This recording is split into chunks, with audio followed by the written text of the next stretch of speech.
All right, tonight we're going to talk about something it's called the Anthropic Principle. Can you all say that? Anthropic Principle.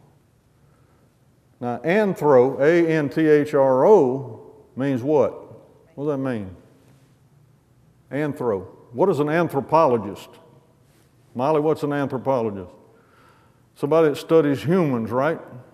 She got it. I knew she would. Anthropic means about humans. So this anthropic principle is a principle about humanity, okay? Simply put.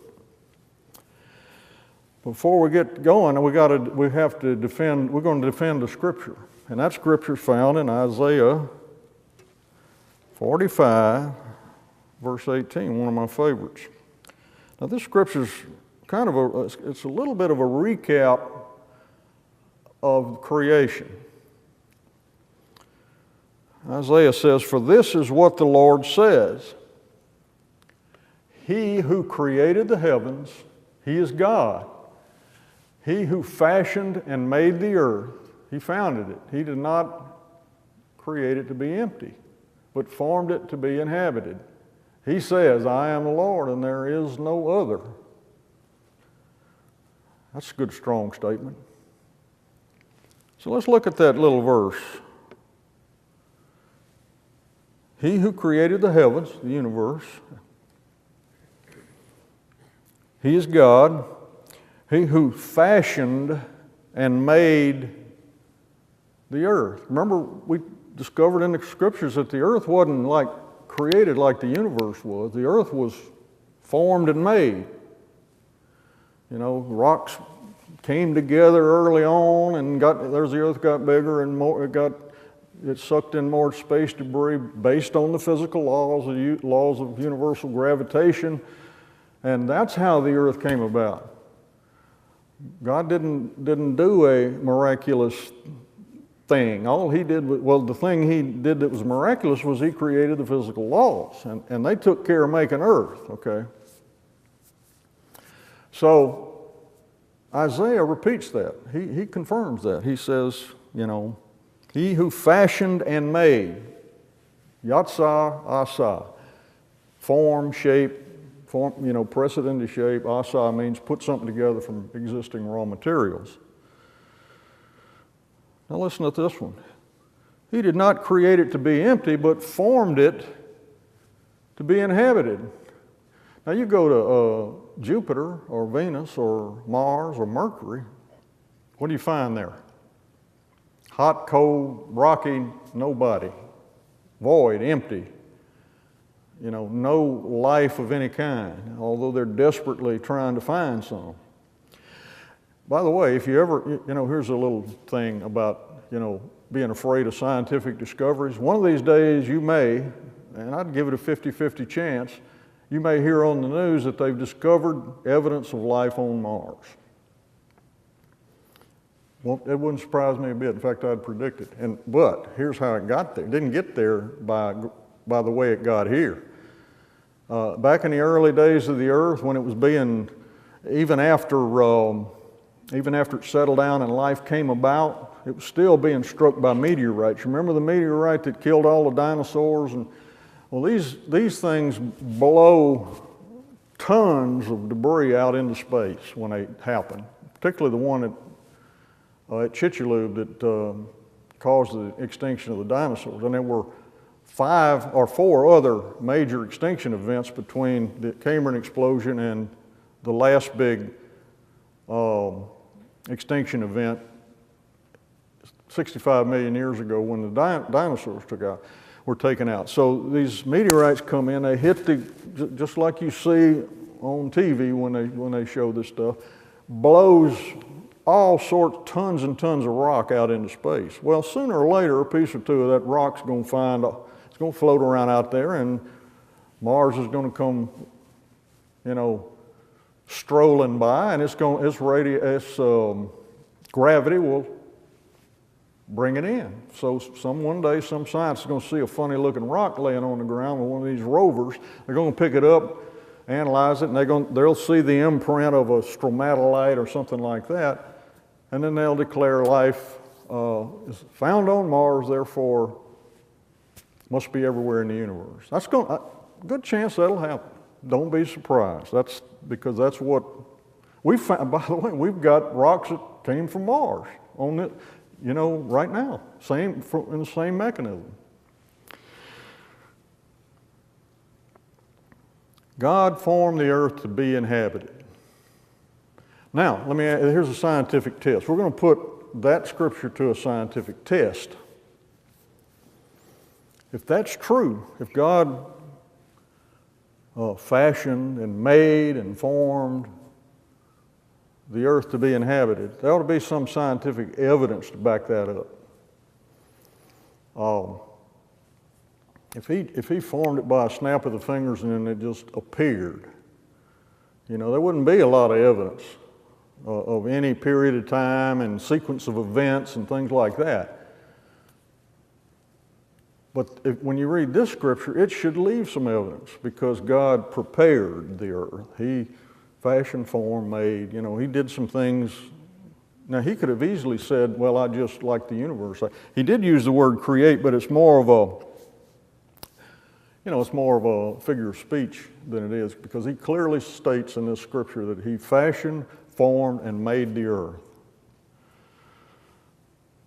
Now, the anthropic principle that we're going to talk about is pretty much the evidence that would back this statement up. Now, we've seen all of we've gone through the scripture, Genesis 1, and we saw the preparation it takes to put, to take a hot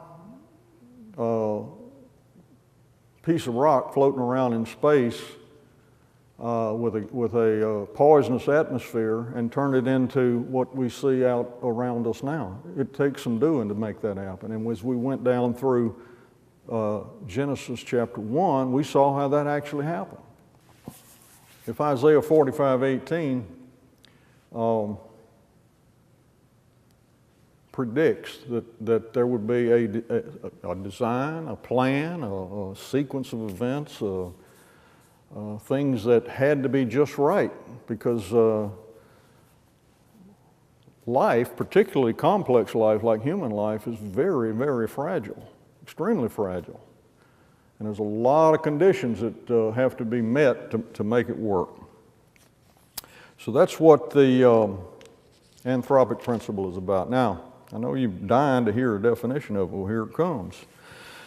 The amount of fine-tuning that exists in the universe results in the ability of the earth to support advanced life, and that the tiniest differences in this fine-tuning would have precluded the appearance of life on earth. Now let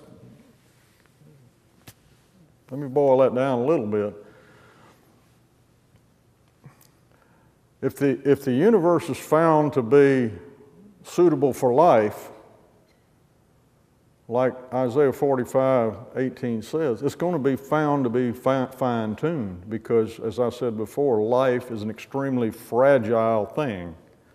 Remember all the talk about how hard it is to make a protein and how difficult it is to do this and how difficult it is to do that, and the universe has to be just right, and a minute little temperature band that we live in, and those things are part of God preparing the universe and the earth for mankind.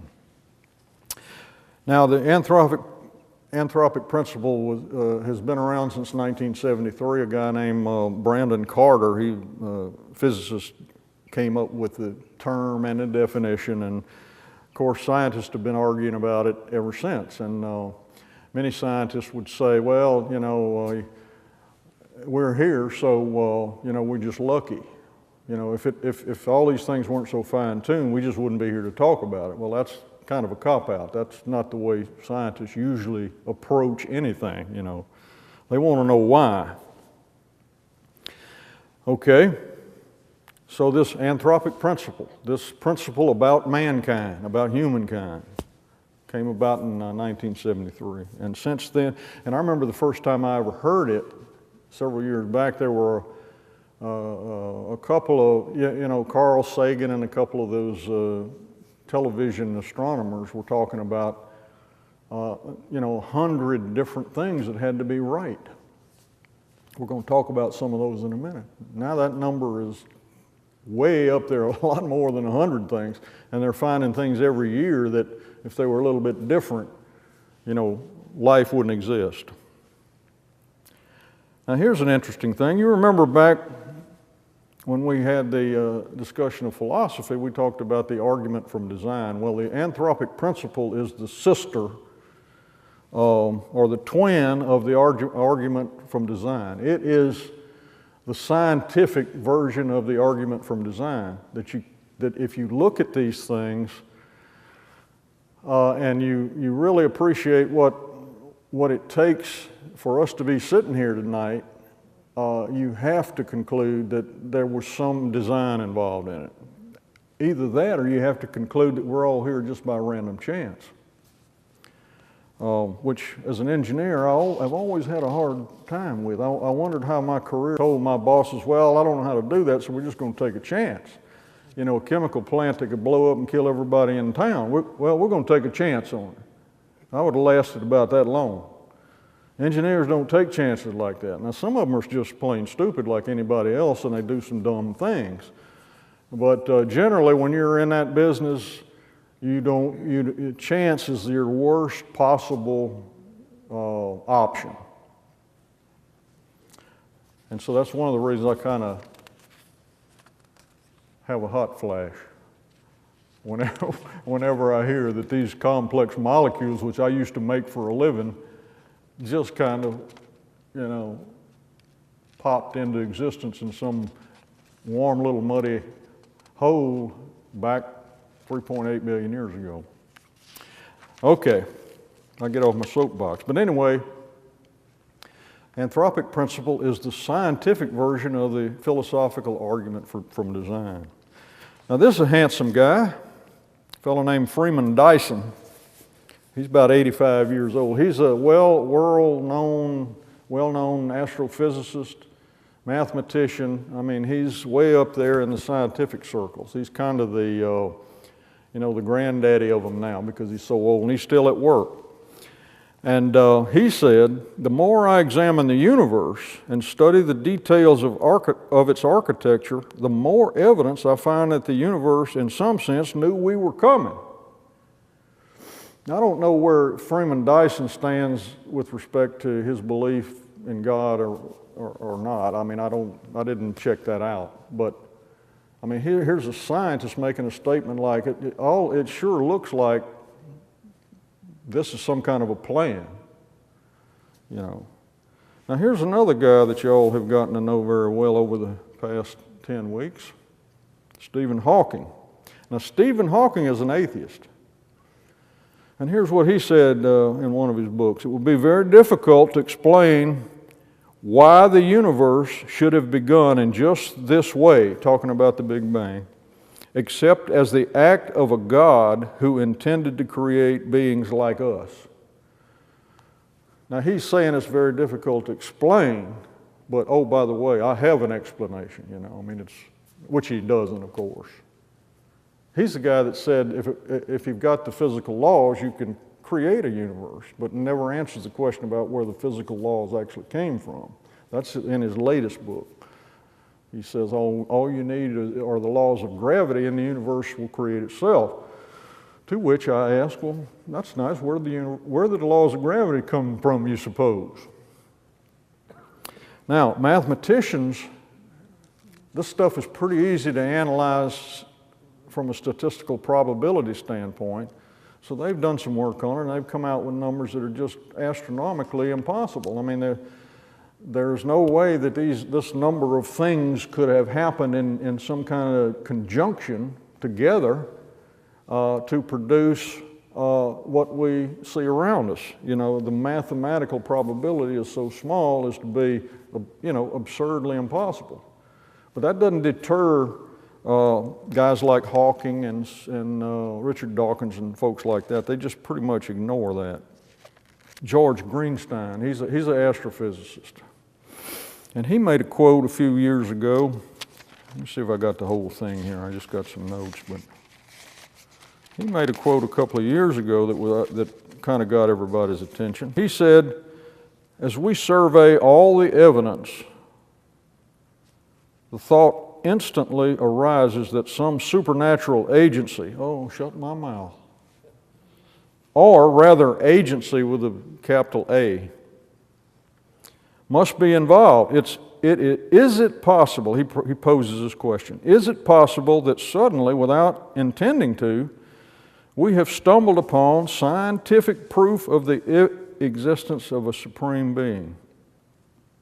Was it God who stepped in and so providentially crafted the cosmos for our future benefit?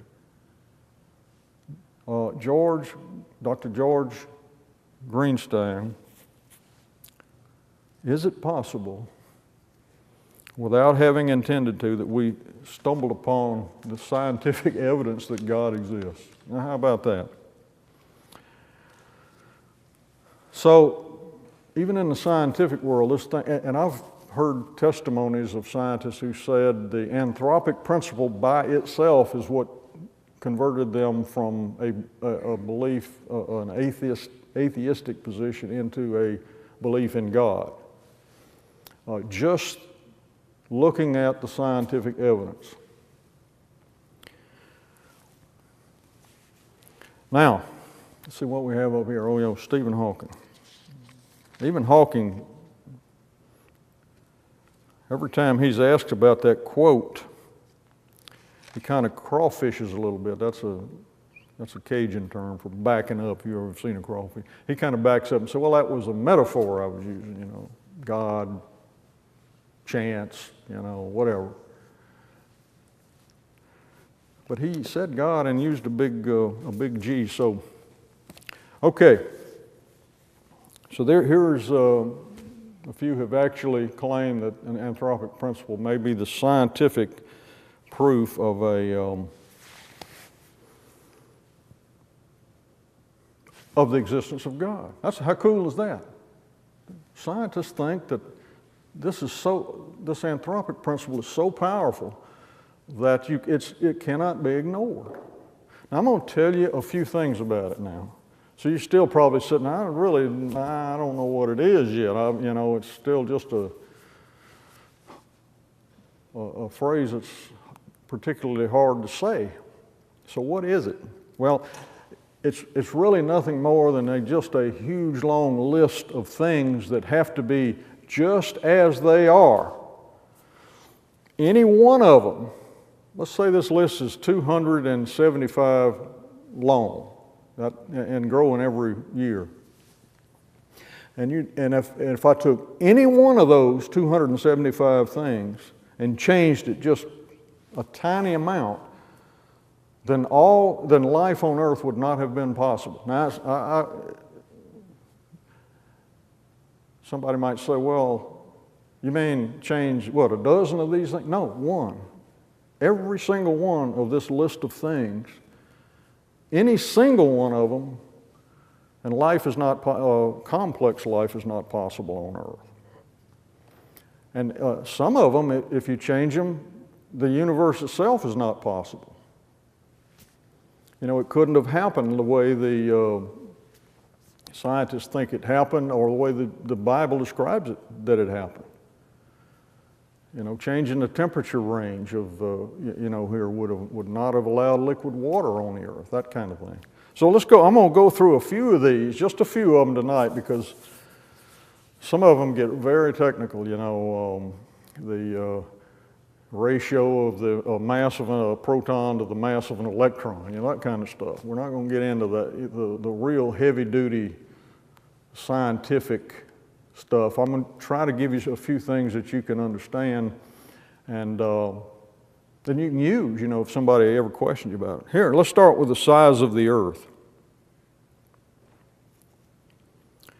The size of the earth is very important. You remember Newton's universal gravitation formula that calculates the the forces two bodies pull on one another based on their size. So whatever you guys weigh is based on that formula. So if you have more mass, you weigh more. If you have less mass, you weigh less. That's what Newton, and you can calculate that. You remember the men on the moon, they didn't weigh nearly as much as men weigh here. I think it was about 1/10 as much because of the universal law of gravitation. Well, so what does that have to do with the size of the Earth? Well, if the Earth were twice as big as it is, you plug a mass or twice as heavy as it is. Mass increases by the square, I think, of the diameter, or I forget. So let's just say the Earth was twice as big as it is. Well, we'd all weigh twice as much as we do. So it can get bigger and bigger. Before long, we weigh so much we cannot stand on two legs. Or an animal cannot stand on four. You know, we get to weighing 2,000 or 3,000 pounds. On the other hand, if it was small, a lot smaller, we wouldn't weigh enough. Digestive systems wouldn't work well. The things that we count on for gravity wouldn't help us out very much. So the size of the Earth determines that. If it were a lot bigger, gravitational pull would be too much. A lot smaller, and systems would be difficult to work. Size of the sun. What difference does that make? You know, our sun is a medium-sized sun. There are suns that are smaller, and there are suns that are much bigger. They're stars, rather. Our sun is a star.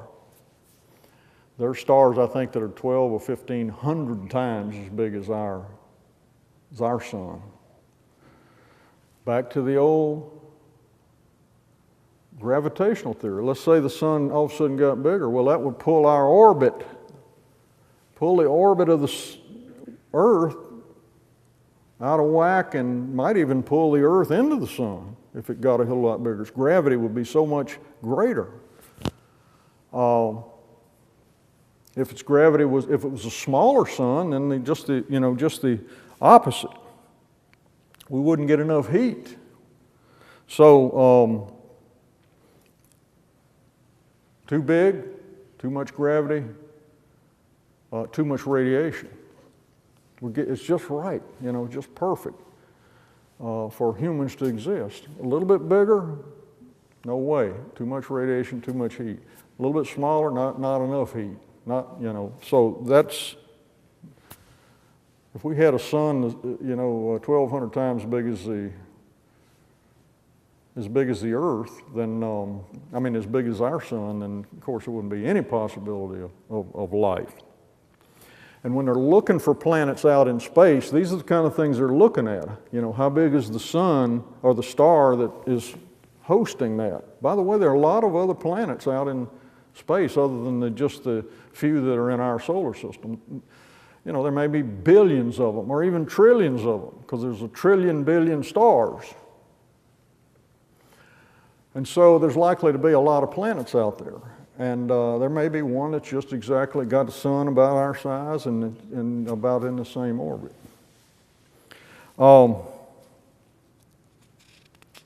Life requires a very precisely tuned band of temperatures. And I believe I said this before, is that on Earth, from the hottest day on Earth to the coldest day on Earth, only a couple hundred degrees centigrade. And the water cycle operates even in a smaller band than that, 180 degrees Fahrenheit. So the amount of tuning on the temperature on the Earth has to do with the size of the Earth, the size of the sun, the orbit, whether it's circular or elliptical. Now, all these things make up this anthropic principle. This is just a list of these things that are very important. Let's look at this one. This is one I really like to point out, because this really connects the Earth to the universe a little more.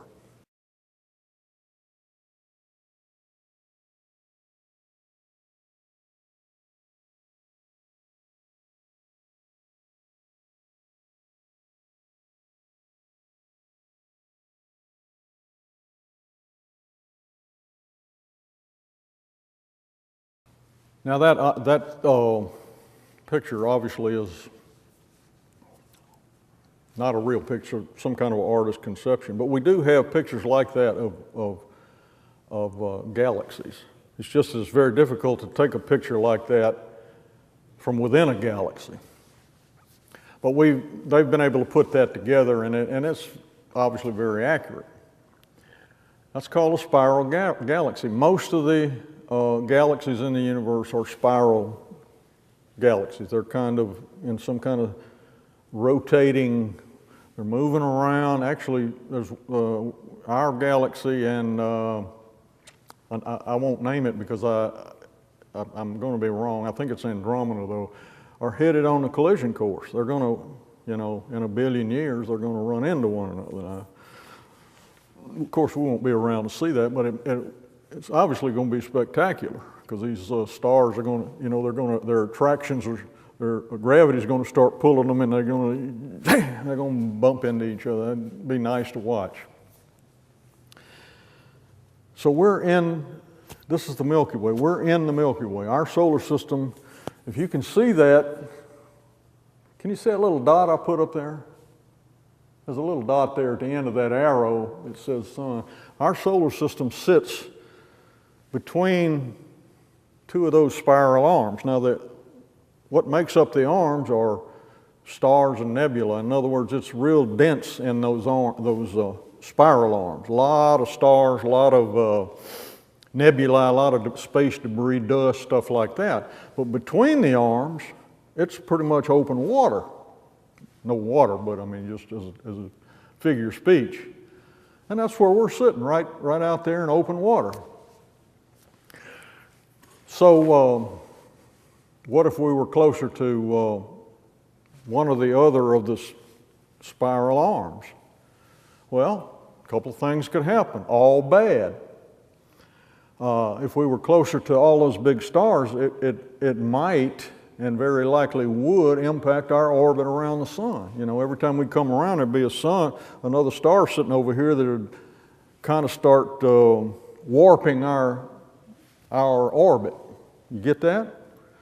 Earth comes around, here's a big star real close, and it's trying to get over there, but the sun pulls it back around and on. So you end up with an elliptical orbit. Well, I've told you this before. One of the reasons life exists on Earth is because we have a circular orbit. No matter where we are at time of the year, we're pretty much the same distance away from the sun, which means we don't have dramatic, huge, we have summer and winter, but that's more the tilt of the Earth and the distance from the sun. And places like Mercury, from one part of the year to the next, is 1,100 degrees difference. Now, we couldn't handle that because Mercury has an elliptical orbit. So being close to one of those spiral arms is a serious problem, not to mention the fact that the closer you get to these big stars and everything, the more radiation you have. It's another good reason for being out in open water. One of the things that would kill us if we would be the fact that the environment would be so full of cosmic radiation that we couldn't survive.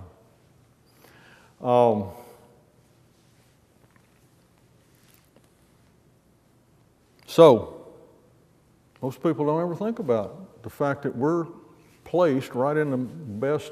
I know a scientist who thinks it's a wonder because from where we are, we can see the universe. If we were in one of those spiral arms, we couldn't even see it. The light from all of those stars it'd be daylight everywhere on Earth. Because you would have big stars all around you, and even at nighttime, the stars would be so close, they'd be so huge, there'd just be daylight all the time. And the fact that we're sitting out in open water, we can actually look up and see the stars. And the scriptures say the heavens declare the glory of God. I think when you look at a sky, particularly if you have a chance to go somewhere like somewhere there's no lights, out in the woods somewhere on a clear night and look at the sky, I mean, it is glorious. I mean, it's unbelievable. I mean, it's just amazing But if we were stuck in one of those spiral arms, we wouldn't be able to enjoy that. I mean, that wouldn't be something we could take advantage of. We couldn't study space if we were there. You know, these big stars so close by would just blot out everything we were trying to see. Just be like shining a bunch of lights on us, you know, all the time. So even our location in the Milky Way is part of the Anthropic Principle. We may have talked about this a little bit, but the Earth's distance to the sun, that gives us our very narrow temperature range that we talked about. A little closer or farther away, and a temperature on Earth would not be able to support complex life. Now, there may be some bacteria or something like that could live on Earth, but Isaiah 45:18 didn't say anything about creating the Earth for anything except, well, it said it to be inhabited. I mean, I'm pretty sure he's talking about mankind. Wasn't talking about you know, if he was just going to make it to inhabit bacteria, then I don't think we would be reading Isaiah 45:18. So you have to, it implies that he was talking about somebody who could actually read. So the distance to the Earth. You go to Mars, very cold. Go to Venus, very hot. Go to Mercury, even hotter. Go to Jupiter, a lot colder. So, you know, where we are in our orbit is absolutely perfect for complex life. There's no place in the universe where we have such a narrow band of temperatures to deal with. I mean, it's incredible. It's you know, on a universal scale, it's just microscopic, basically. I mean, there are places in the universe where it's billions of degrees Fahrenheit, and there are places where, and most of the universe is minus 273 degrees Kelvin, which is 3 degrees away from, no, let me get my numbers right here. Minus 270 degrees, which is 3 degrees away from absolute zero. Now, at absolute zero, there's no, the electrons do not, they cease to orbit the neutrons. I mean, there's no atomic activity of any kind at absolute zero. And the universe, on average, is less than 3 degrees away from that point. So the universe is very cold, but it's also in the center of a star, billions of degrees Fahrenheit. And we're sitting here with a 200-degree temperature range. Now, how crazy is that? All right, I got a little bit ahead of myself. If the Earth's orbit were elliptical, as many planets are, the temperature on Earth would vary too much during the year to support advanced life.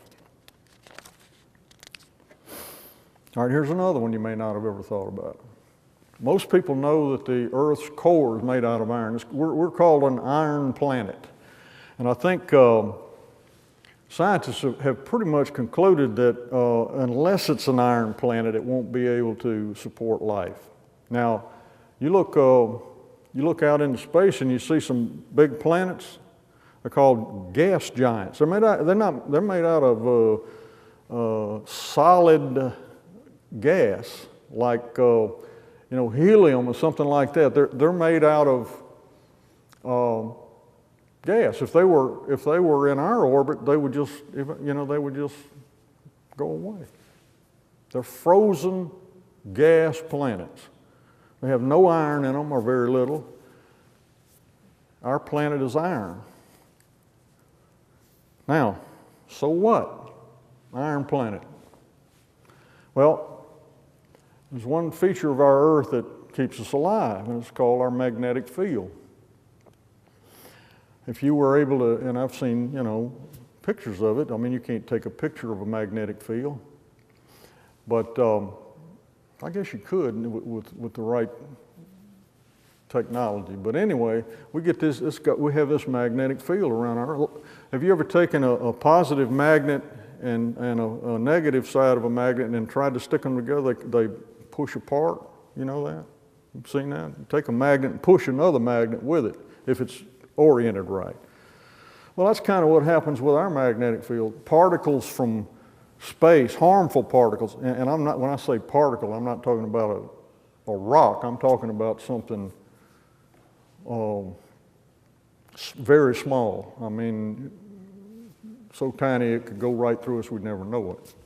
Neutrinos and things like that. They're coming in from all over the universe, and if we didn't have this magnetic field, they'd just come right on in and go all through us. But this magnetic field deflects those things. It's just like the pushing the magnet with the other magnet. They come in and they hit the Earth's magnetic field and they take off somewhere else and go bother somebody else. All right, there's another guy hanging out there that helps us. Our moon. Moon is extremely important. Not only did it help the early Earth by clearing out all of the noxious and poisonous and opaque debris that was in the atmosphere, but the effect on the climate and the tides and the things, the tilt of the Earth. You know, if you had a bucket full of water and you were swinging it around in a circle, you'd have to kind of hold back like that. You know, that's what the Earth's doing. That's the reason it's got that tilt. You know, it's trying to keep that bucket of water we call the moon circulating. And that helps us. It gives us seasons, causes seasons. It causes tides. Tides are very important.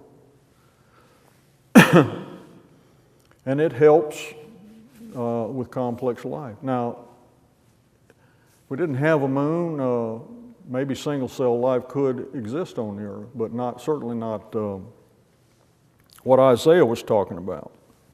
The rotation of the Earth. You ever thought about that?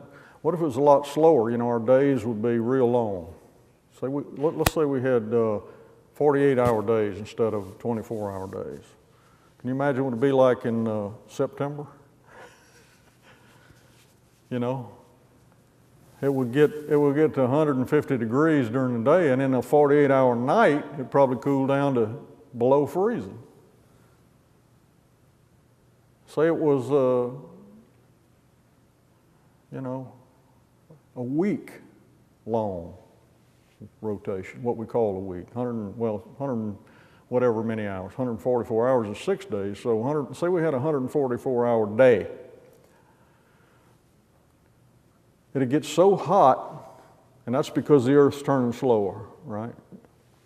It would get so hot that we'd almost be dead by the sundown, and then guess what? We'd almost be frozen by sun up. I mean, it would be very difficult. Now let's turn that around. What if it was spinning fast and the day was only 6 hours long? Well, one problem is the surface of the Earth would be chaotic. I mean, because we would be spinning at a rate of thousands of miles an hour. You know how fast we're going right now with respect to the center of the Earth? Right as we stand right here. If Floyd was sitting down at the core of the Earth looking up at us, how fast would he think we're going? 1,072 miles. 1,000 miles an hour. 24 hours. 1,000 miles an hour. It's 25,000 miles circumference of the Earth. So if you can go 25,000 miles in 24 hours, that's a little over 1,000 miles an hour. 1,072. So we're going that right now as we sit here. Doesn't feel like it, does it? Because everything's kind of going with us, you know. The atmosphere's coming along at 1,000 miles an hour. The trees, they're coming along at 1,000. But just think if it was 10 times that, you know, it'd be chaotic. So the Earth gives us a perfect temperature span of 20 or 30 degrees during the day, and makes it great. Luminosity. We're starting to get into some of the real sciencey stuff, but what would you think the luminosity of the sun would have to do with anything?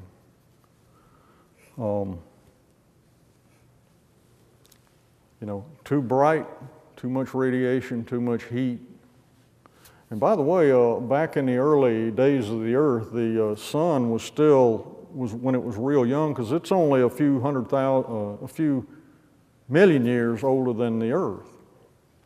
It was still very young, the sun was. It still hadn't settled down. So its luminosity was kind of still cycling.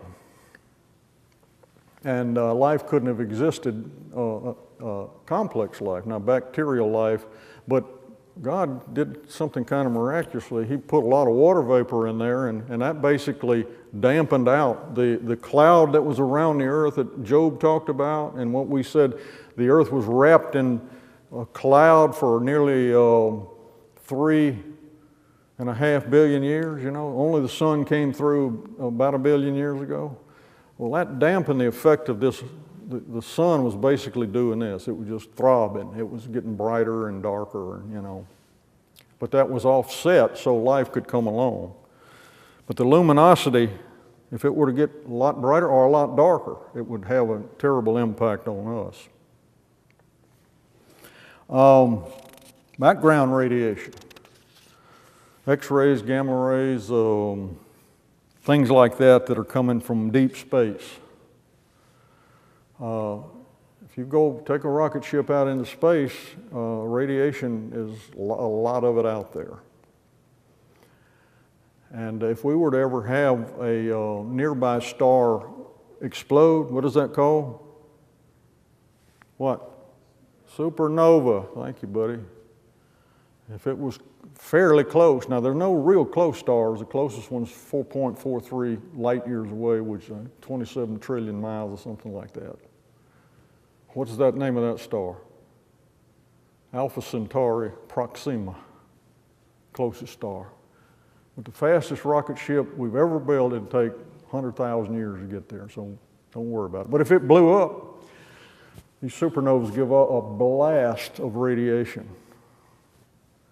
And we're close enough to where if it blew up, it would be a serious problem for us. It would bathe the earth in a big bath full of radiation. So we're getting a lot of it, but we're not getting nearly as much as most other places in outer space are being radiated. So there are hundreds of these things, like I've mentioned: size of the Earth, size of the Moon, distance, or type of orbit, all that stuff. Any one of these would preclude the existence of complex Earth if any one of them were different. So is that starting to sound like somebody planned it, maybe? Like George Greenstein said, this looks planned, this looks contrived. Fred Hoyle said, this looks monkeyed with, Englishman. This looks monkeyed with. Fred Hoyle was an atheist. He said that's the only conclusion a reasonable man can draw, is that the universe looks like it was monkeyed with. I like that. Hundreds of these things being found every year.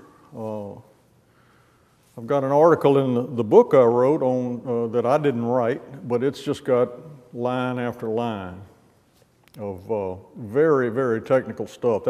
It's an appendix. That's the reason I didn't put it in the book. I didn't want it to get thrown down. But you can read about all those things.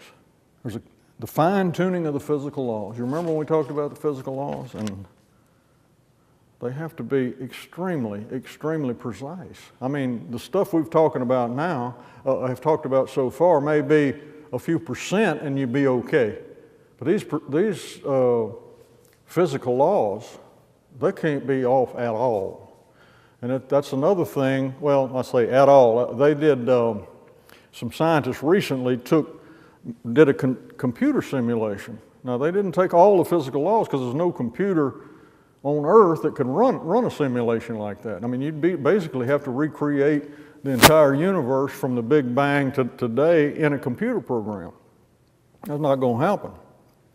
But they did take two of the physical law, of the physical constants. I can't remember which ones they were, but they did all these simulations and they said, well, they could be off by 2 to 3%. 2 out of hundreds. And so they concluded that that constitutes fine tuning, 2 to 3%. Of course, other scientists said, no, that's not fine tuning enough, But anyway, I only had 2. But I'm going to tell you in a minute how fine tuned this universe is. An electron. Everybody know what an electron is? You got a bunch of them in your body. There's 10 to the 80th electrons in the universe. That's a number with 80 zeros behind it, a lot of them. Don't tell me how I found that out, or how anybody calculated that, but that's how many there are. Maybe it's 10 to the 81st or 10 to the 79th. That doesn't matter. It's a lot of them. But what's important is almost just like the orbit of a planet. It orbits the nucleus of every element in your body. If the mass of that little electron were off by 1 part in a billion trillion, 1 part in a billion trillion. Billion trillion is 21 decimal places. So the mass, the weight of an electron is off by 1 part in a billion trillion. Guess what? No universe at all. Not a different universe, none at all. No atoms could ever form with that mass being off that much. That's getting some decimal places there. That's not 2 or 3%. 1 part in a billion trillion. Would not allow any atoms to form. The cosmological constant. You remember when we talked about the Big Bang, or before that we talked about the Big Bang, I think we talked about Einstein's equations, and they didn't tell him what he thought he ought to be seeing. They told him that the universe was expanding, and he said, I don't like expanding universes because you have to have a beginning if you have an expanding universe, and I believe the universe is static. I believe it's always been here. So he changed his cosmological constant to make them do this, see, it wasn't expanding. And then he had to recant that because Edwin Hubble's observations, he could see galaxies moving apart and through his telescope. But the cosmological constant has crept back in, okay? It's a fine-tuning factor that tells us whether the universe is just like Einstein had, whether it's expanding, whether it's static, or whether it's contracting. Now, contracting is bad. Expanding is good, contracting is bad. Because you know what that means? A couple of billion years, the universe collapses. That wouldn't be nice. So the cosmological constant, we don't have time for me to cite the zeros, is a number, it's a small number, a decimal place with 120 zeros in front of it, and then a 1. Now, where it changed, that's pretty close to 0, wouldn't you say? A decimal place and 120 zeros, real close to 0. If we plotted, if we built something big and said, well, here's 0, and we couldn't, it's so close to 0, it's unimaginable. Let's say it went to slightly negative, which is not a jump at 122, well, then the universe would be collapsing, if that's it. So this cosmological constant, this difference between an expanding universe, which is good, and we love it, and it's great, to a contracting universe is a number fine-tuned to the 120th decimal place. Now, engineers, we built chemical plants on 2 or 3 decimal places. Back when I used to use a slide rule, you couldn't get 3 decimal places. You might could get 2 if you were lucky. And then computers came along and we could get it, it was the same answer, Because if we got 5 decimal places, we round up to 2, So we built plants. This building was built on a couple of decimal places. The space program was run on 3, 4, 5 decimal places. And this universe is 120 decimal places. Is that cool? That shows you how much smarter God is than we are, right? 115 decimal places smarter. A lot more than that, but that just gives you a little something you can kind of hang your hat on a little bit. Okay. All right, everybody knows about the strong nuclear force, right? Well, we don't even have to talk about it then. Right, Lane? Okay, for those of you who don't understand the strong nuclear force, protons and electrons, I almost said proteins, but protons and electrons are little bitty things, but they're made up of even littler things called quarks. And these quarks are held together to make a proton. And the force that holds those quarks together is the strong nuclear force. It's the strongest force in nature. And then you have coupling constants, which is the amount of energy it takes to blow them apart, okay? And these strong nuclear forces came into being in the early seconds of the Big Bang. Now, if the force were slightly weaker, multi-proton nuclei wouldn't hold together. In other words, these pieces wouldn't stick together. If it was stronger, hydrogen would be the only element in the universe. Right. If they were weaker, it wouldn't make hydrogen, which is the most abundant element in the universe. So the strong nuclear force. Now we're talking about another thing that's measured in the billions of 1 in a billion being wrong, and it's not good.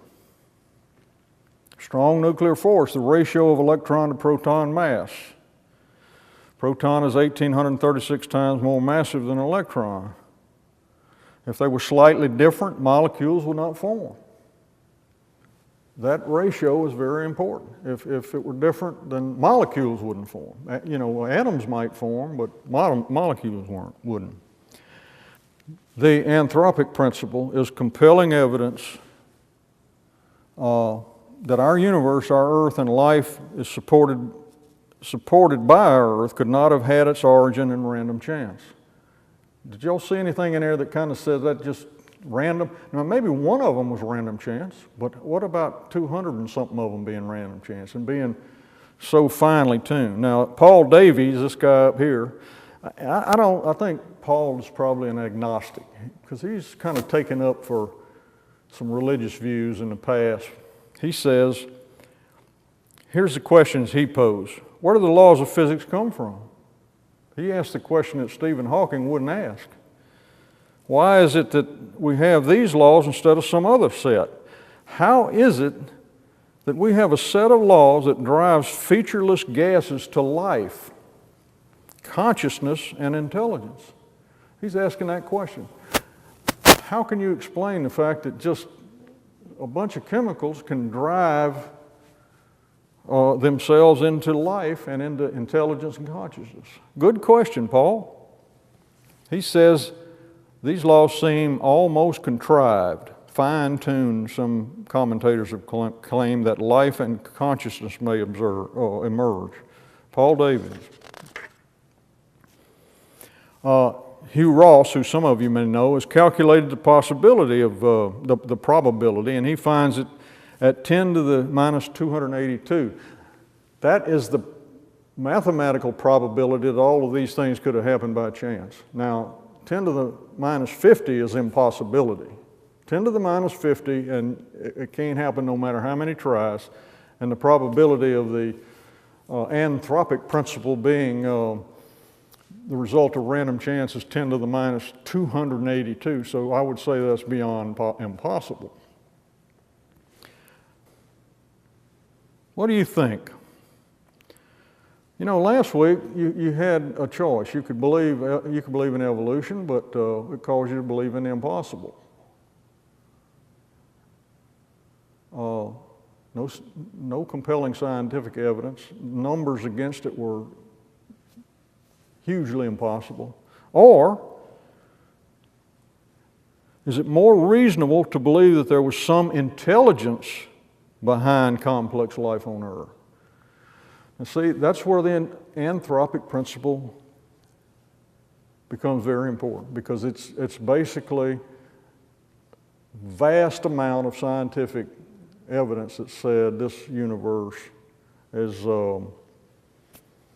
one of the guys I quoted earlier said, looks like it's been monkeyed with. It looks like, as Freeman Dyson said, it looked like the universe knew we were coming. I like that one. So, as I always do, I'll leave it up to you. It's just the massive, overwhelming amount of scientific data. Now, this is not theological at all. All we were doing was defending Isaiah 45:18, and I think the anthropic principle does a pretty good job of doing that. Don't y'all? I mean, God said, hey, I formed it, made it, fashioned it so that it could be inhabited, and not like Mars or Venus or Jupiter, or that it could be inhabited. And so here's how he did it, the anthropic principle.